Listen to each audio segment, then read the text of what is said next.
ayaa ka hadlay xaaladda nabadgelyo ee magaalada Laascaanood ee maalmihii u dambeeyay iyo sida ciidanka qaranka Soomaaliland isagoo fulinaya siyaasadii dawladda oo u dabaqay xabad joojintii xukuumaddu ku dhawaaqday. ciidanka qaranku waxaa go'aala wuxuu fuliyaa siyaasadda dawladda. waxay dawladdu ku dhawaaqday xabad joojin in la sameeyo.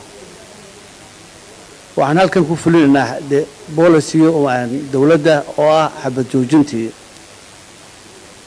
awood waan u leenahay magaalada inaan gallo ka saarano kuwa isku soo urursaday ee Puntland ka yimid, kuwa shabaabka ah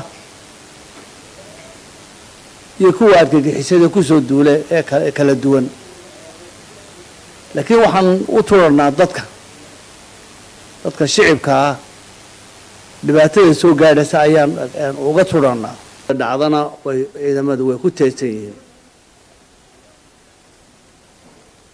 muddo dhowr maalmood wax dagaal kama dhicin magaalada. marka laga reebo tuurtuuryo yar oo ciidamada buuraleyda ay isku heleen qolooyin soo korkoraya meelaha.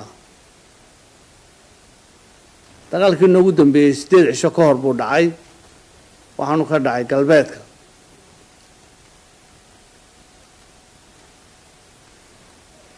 intii ka dambeysay oo 5 cisho ugu dambeysay baan idhaahay magaaladu waa nabad. wax rasaasina kama dhicin.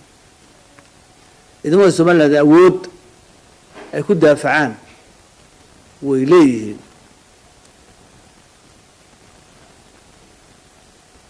waana waajibkooda ay qaranka u xil saaran yihiin.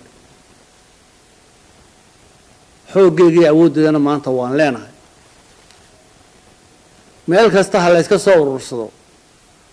Boosaaso, Gaalkacyo, Garoowe, Qardho, Badhan, Dhahar, meel walba waa la iska yimid. laakiin anagu waan taagannahay. intaa waan ku filannahay baan aamin.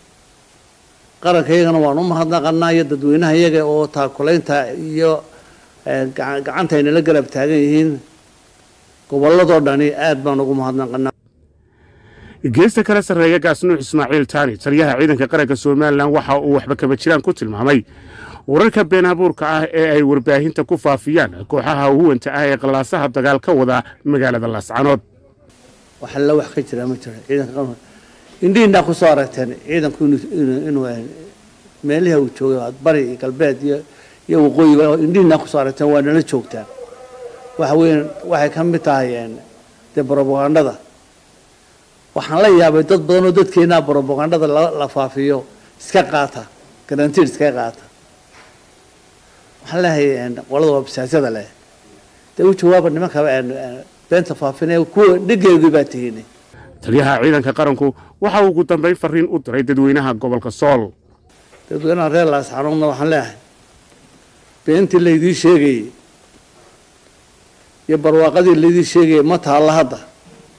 magaalada bajaacada iyo gaajada magaalada talena waan ognahay. dalkiina iyo dadkiina ku soo noqda.